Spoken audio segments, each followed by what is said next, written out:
I'm sorry, but now apparently you need $1.8 million to retire. According to this report, Singaporeans feel that they need 1.39 million US dollars, which equates to $1.8 million in Singapore terms, to retire comfortably. Wow, this number is getting crazy. Because if you look at the report, you realize that last year, the estimate was around 1.3 million Sing dollar to retire comfortably. How in the world did this figure go up by 500,000 in 1 year? Is it because stock markets are going up, property markets are going up? That's why everything is inflating in terms of our own expectation also. And if this number goes up because market is doing well, does that mean that if next year got recession, this number will come down? Maybe not, what? We're always thinking about a number that's illusionary and making all of ourselves scared for nothing. So naturally, I was thinking, are Singaporeans' expectation too high or not? Are we a bit crazy or not? Sorry to say, maybe we are, because right now we are ranked number 2 in the world, just behind US only, and right now we're even higher than Australia, UK, and Hong Kong. Above Hong Kong already. Well, now expectation for Singaporeans even higher. And the surprising part, I don't even realize, where do Malaysians rank on this table? Pretty high up also leh. 986,000 US dollar, which means 1.3 million Sing dollar, which is almost 4 million ringgit. I think many Malaysians are not going to be too pleased with the number if they come through this report. So today, if you'd like to find out a bit more on what I've investigated, and towards the end, if you want to hear real actual figures that I'd like to recommend to you, continue watching.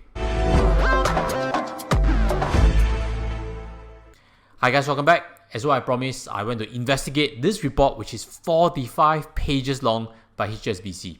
I'll only pull up the important points because there is a lot of cross-country comparison which does not apply to us because we only focus on our own lives, correct? But across the board, interviewees' top financial goals include saving for vacation and preparing for retirement. Very important note is this next table over here. If we zoom in, we'll find that the goals for everybody is a bit different regardless of where we stay. And I think this has interesting findings. If you are Gen Z, means you are 20 plus year old only, you will realize you are indeed looking to save up for vacation, but there's an interesting factor you're saving up, which is number 5, you are looking to save up for your home. Millennials, which includes myself, 30 plus, 40 plus, saving for vacation also number 1. We're so addicted to traveling. And the main part is we are very interested in gaining wealth for financial security. It's true, many of my peers right now are buying properties, upgrading properties, climbing career ladder, etc. etc. So millennials are indeed very fixated on making money at this phase. Gen X, if you're in your 50s, you realize you're thinking about retirement. Maybe this video comes in. That's why towards the end of this, my case study is if you're age of 54. Just nice if you're Gen X. And if you're younger, don't worry, there's always learning points also. But mainly Gen X preparing for retirement, and that's unlike baby boomers, who include my parents, maybe also your parents, and mainly they're looking to preserve and protect wealth. That's why there's a lot of legacy planning. How much money you're going to leave behind, nomination, building trust, etc. etc. So different generation focus on different things. This was one useful point, but beyond that, unfortunately, there was no reason given to why $1.8 million Sing was required for retirement. There's also no justification it belongs to which age group. It can't be the Gen Z are thinking of the same amount as baby boomers. The impact of inflation, as we know, is totally different already, correct? Because if you are age 30, if you say you need 1.8 million by 65, I may understand that. But if you're age 60 and you say you need 1.8 million by age 65, that is arguably a generous number because 1.8 million, if you use a 4% withdrawal rule, that is $72,000 per year, correct? Which means $6,000 for expenses in a month. Not many Singaporeans make $6,000 already. If expenses are $6,000, of course it's a bit more luxurious already, right? And doesn't apply to each and everyone listening in. In fact, I have many private clients who are quite affluent, and they share with me their expenses are $3,000-4,000. There's a lot of home cooking, there's a lot of simplification of lifestyle because priorities are just different already, right? In any case, no more income tax, no more children to bring up, etc. etc. So as we go through different phases in life, I hope you are convinced this number can change. So back to how much we need for retirement. I was hoping that this report would have a plan, how we can grow our monies better, what strategies are people doing, and how to build more investable savings. Unfortunately, there isn't any action plan. It's just a big number there that catches headlines. In fact, no consensus also on how much cash to keep moving forward. But what we can see is that from 2024 to 2025, the amount of cash in total has dropped from 33% to 20%, which means people are moving out from cash and buying other forms of assets. And this movement out from cash is a bit different for Gen Z and millennials who have cut their cash tremendously to 17% only. So take note of this. Are you holding too much cash or not on your hands? Are you being too passive in investing? And for Gen X and baby boomers who should be more conservative, they've also cut down their cash to 23%. From the ground where I work with clients, I can see T-bills mature, not too interested to roll already because the latest at 1.4%. So there's a bit more desire to get it invested. And where are the investments going? This next chart has some at least useful information. Affluent investors cut cash by nearly 40% as interest rates fell and doubling their allocations to alternatives and gold. Gold, alamak, all-time high, and I'm not a fan of it. I've mentioned transparently, I think Bitcoin is the new digital gold. I've heard of this saying, gold is 22 trillion in market cap, Bitcoin is only at 2 trillion. At some point in future, we need to imagine that both of them have equal stature in providing an alternative to all global investors other than US Treasury bills, correct? But again, that's not investment advice, that's just my opinion. In that case, cryptocurrencies has also attracted more monies from cash moving out, increasing. We'll see also real estate investments increasing. I've done multiple videos on new launch sales going through the roof. REITs also increasing, but equities decreasing.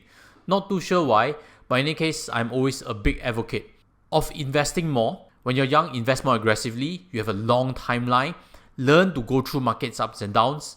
If you're older, don't be too fearful. The wealthers of us own stocks, own companies. They're not moving to fixed deposit and depleting cash. You can stay invested in the market. In that case, now our high yield savings account, UOB1 account, OCBC 360 are all cutting rates already. So you need to think in terms of investing for dividend income. You need to think in terms of investing for growth. And if you're looking for an idea, I have something interesting for you. If you're looking for a good platform to invest right now, check out Longbridge. Longbridge is licensed in Singapore and they've appointed DBS Bank as custodian for clients' monies. They are currently Singapore's only brokerage platform to offer lifetime $0 commissions and $0 platform fees for US, Hong Kong, and Singapore stocks. Particularly for Singapore stocks, I believe it's one of the cheapest right now in the market, as you can see in this comparison table over here. And for whichever stock you are interested in, you can even check out their details with the tools that Longbridge provides. Access everything on your mobile phone, and in my opinion, simple to use. And in addition, in the bottom right hand side, there's actually Pod AI, which integrates real-time data specialized in providing finance and economic news to you. All this absolutely free once you have an account. So if you're keen to sign up today, you can receive up to $800 worth of sign-up bonuses. I do have an exclusive $18 cash coupon when you use my links below. They have a campaign now that lasts till end of September. You not only have this 6% cash booster, with my links below, you get an additional 6%, which means 12% booster of interest for 90 days. So go and maximize it. In addition, when you do relevant trades and qualify for its highest tier, you can get for yourself shares of Nvidia, Apple, and Google. So what are you waiting for?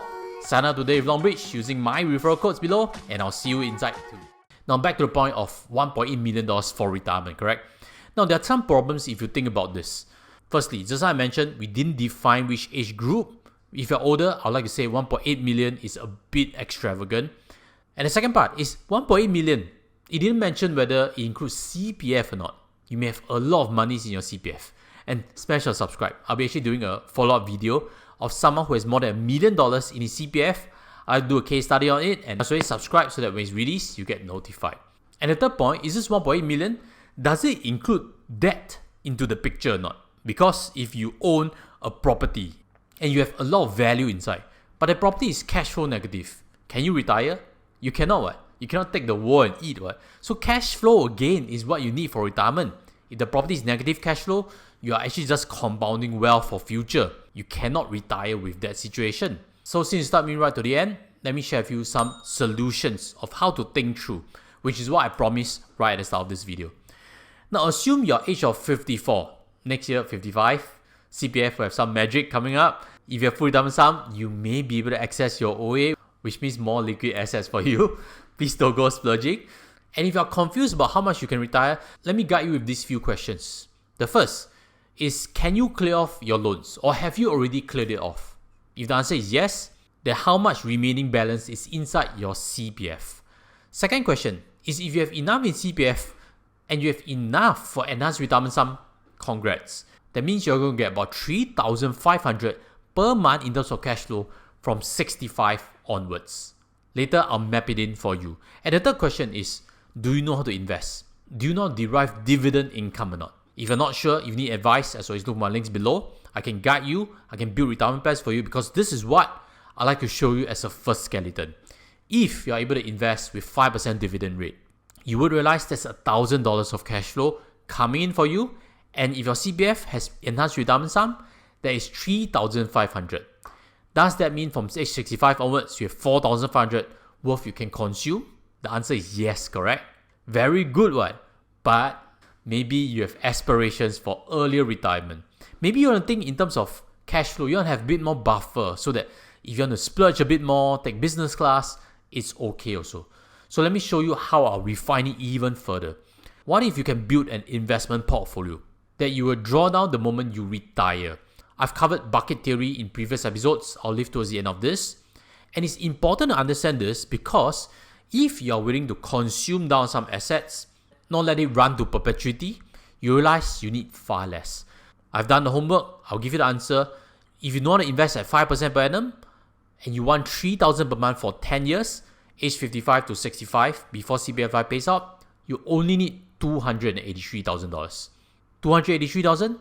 Not very scary, especially if you have a very long successful career. Let me pull up the map now for you to see, which means if you have 283,000 that you are willing to draw down, 440,000 that you can pump for enhanced retirement sum CPF Life, 240,000 invested already. Does that mean that you can retire from age of 55 with 4,000 per month and have it slightly inflation proof already? Answer is yes, what? Not too bad, what? And I'm sure you're not going to leave your bank account totally zero, right? You still have some high yield savings account. You have SRS. You have Singapore Savings Bond, which I recommended in previous tutorials. That brings you extra cash flow not factored in. And of course, endowment plans, annuity plans. I've seen them very common in portfolios. And these all become extra cash flow above your expenses that builds up a war chest cash. Market come crashing, that spare cash, please deploy. You have holding power and you have extra cash already. I don't know what's there to be scared of. So this is what I would love to propose. I'd love for everyone listening in to at least build something along these lines so that retirement is a very happy subject. Retirement is not scary at all. Retirement is not a situation with just make and meets, but a time where you truly enjoy. What I've mentioned frequently on the channel, especially if you're a subscriber, retirement game is not a cash game, it's a cash flow game. You have enough cash flow, you are very happy to retire. If you agree, smash the like button, and thank you very much for watching right at the end. I have these previous videos I promised to you just now. Check them out, I think can help you in your journey. Take care as always, goodbye.